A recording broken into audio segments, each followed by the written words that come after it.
We'll guide you through how to use the Krita stabilizer to make your digital art smoother and more precise. If you find this helpful, consider subscribing and liking the video.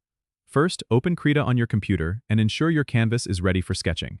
Now, look at the top menu and click on the Settings option, then choose Configure Krita from the dropdown.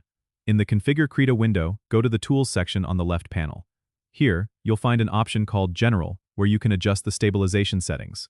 Look for the Stabilizer tab within the General Tools settings. You'll see three main options: Basic, Weighted, and Stabilizer. Choose the Stabilizer option for maximum smoothing effect. You can adjust the length and delay sliders to suit your drawing style. A higher length value will give you more stabilization, which is great for long, sweeping lines, while a lower delay will make your strokes feel more responsive. Once you've set your desired values, click OK to save the settings. Now, switch to the Brush tool and start drawing on your canvas. You should notice that your lines are smoother and more controlled, thanks to the stabilizer effect.